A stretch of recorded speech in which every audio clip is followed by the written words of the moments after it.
So I have a confession to make. I have never actually seen a full episode of Rick and Morty.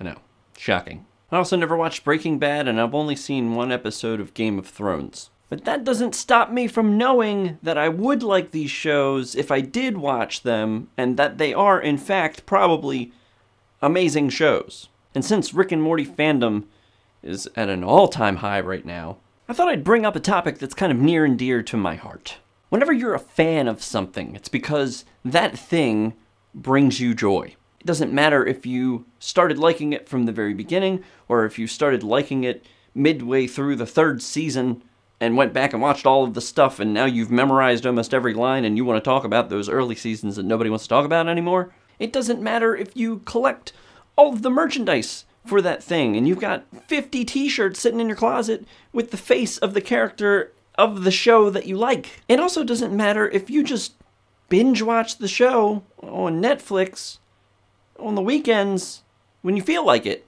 and you just happen to like the show. What I don't get is when being a fan becomes a competition. The reason that you like the thing is because you like the thing. There always seems to be these fans that are in every fandom of shows or movies or music, anything, that when these new fans come along that don't know as much as you do or have been watching the show or listening to the band as long as you have, they feel the need to inform these new fans that you are not as big of a fan of the thing that we both love as I am. That's right, I am the bigger and better fan because I've been here longer and I know more than you do. Tough break for all the big fans of anything. That doesn't really matter. I don't know why it has to devolve into this competition of I'm a better fan than you. For example, my favorite band is Green Day. I've been listening to them since about '94. They've been my favorite band for as long as I can remember. But anyone who follows Green Day knows that when American Idiot came out, there was this resurgence of new fans that had never really listened to Green Day before that time frame. I could have easily been one of those guys that said, I've been listening to Green Day since Dookie came out in '94. I'm a bigger fan than you. But instead, when all these new fans came out, I was like, this is awesome. I've got new people to talk to about the thing that I love. Because isn't that the point? You want to share these things that you love with people who love it too. You want to have these conversations of, hey, did you listen to the new thing that came out? Yeah, that's awesome. I can't believe it. That's so cool. Instead, we're wasting our time with a dick measuring contest that doesn't really have a winner. I mean, how do you measure the biggest fan? The person with the most shit? The person who chronologically recorded all of the times that they've seen the show and how many hours they've spent watching it? Person who has a tattoo of the main character's face on their face? Just enjoy the thing together. You both love it. Why are you having an argument over who loves it more? It's like parents having an argument with each other about who loves their kid more. We both love them.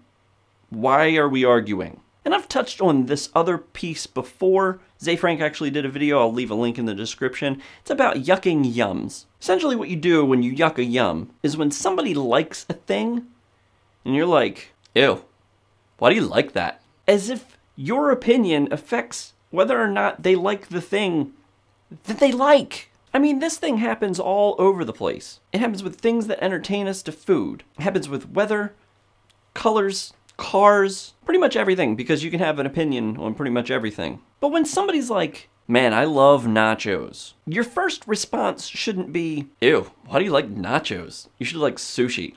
Like, how do we not see that this doesn't make any damn sense? I've been starting to do this with movies lately. I'll watch a movie, and if I don't like it, instead of saying that I don't like it, I'll just say, I wasn't the target audience, or maybe it wasn't for me. So maybe that's the deal. Maybe somebody liking something that you don't like, it was never intended for you in the first place. And just because you don't like something doesn't mean that there aren't other people who like the thing that you don't like. For all those people who like things that people are like, ew, why do you like that? Why do you like the Backstreet Boys? It's not 1999. Go on liking the thing. It doesn't matter. I don't understand.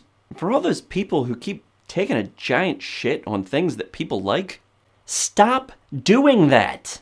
Like I said in yesterday's video, I kind of don't know what I'm doing with my video stuff right now. If I have an idea, it's just getting thrown out there. So this is that. Also, I did mention that I put up this behind the scenes for something that I never explained, and then I still never explained what it is.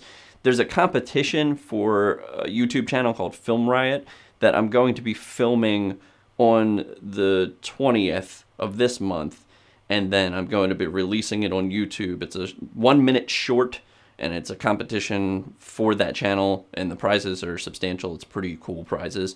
So I will be putting that out on this channel eventually after that time frame. Before November 13th is the deadline. So that's what that behind the scenes is about. I was doing a pre-shoot before we actually shoot the footage on the 20th. So while I have the free time, I'm going to be doing stuff like this.